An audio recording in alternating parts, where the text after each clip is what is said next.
Alrighty, so we're doing a review on another Gundam model kit. This one is the 1 in 100 Reborn Gundam, well, not Gundam, the Zaku Ii Kai, and so, or the FZ.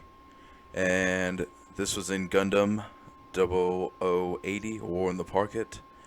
There's a few of these, but the most popular one was piloted by Bernard Wiseman, and as far as I'm aware, it's really one of the only Zaku to ever have done considerable damage to a Gundam, which this one was the Gundam Alex.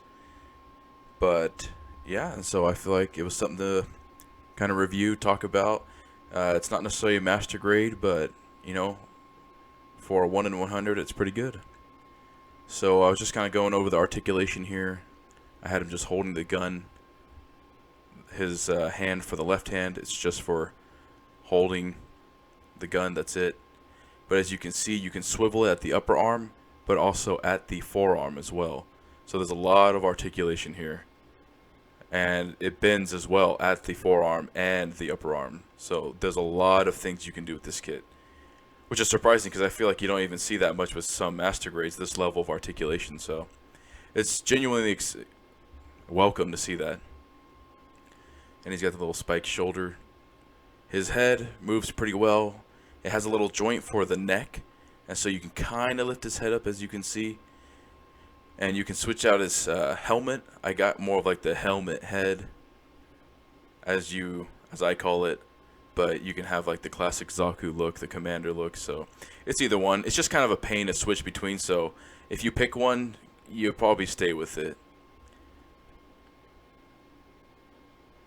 And the skirt, everything moves flawlessly. The skirts aren't popping off when you try moving the leg forward or sideways. As you can see, you can move the waist all the way to the left, right, move it around 360, no issues.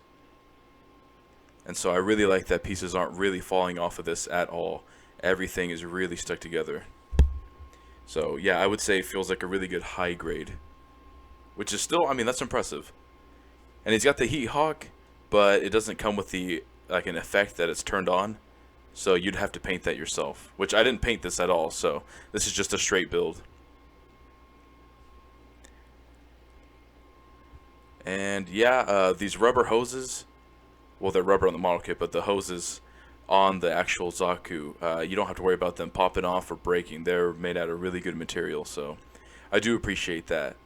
And the legs, they did, of course, good articulation in the legs, fully able to bend, can go any direction. You can have hatches. You have the hatch on the ankle area that can come out. The feet, as you'll see, you can move the, I guess, the toe area really well off. And the boosters on the feet aren't colored, so you'd have to paint that as well. Which I will say, there's a lot of color separation in this kit, which I appreciate a lot. That there's like all the red pieces are its own piece, so that's, I do enjoy. I'm thankful of that. And so since I showed the pose, just standing with the gun, I figured I'd show off some other poses. Him with the heat hawk. Obviously it's not on, but that's for you to go in and paint if you'd like. This still looks fine without it. And once again, this was just a straight build on my part. I panel lined, and that's about it. So as you can see, you can do a lot of poses with this kit, and you don't have to worry about really his feet looking all weird, like maybe off the ground. You can have the feet settled on the ground. Nothing looks bad. He's genuinely posed. And so this was just a quick comparison between the Gyaradoga, and because these are both 1 in 100, so the Gyaradoga and the Reborn Zaku. And as you can see, the Gyaradoga is clearly bigger, but I do love both. I just wanted to kind of pose them together and show them off. So yeah, that's going to be about it for this video real quick. So thanks for watching, and I'm out.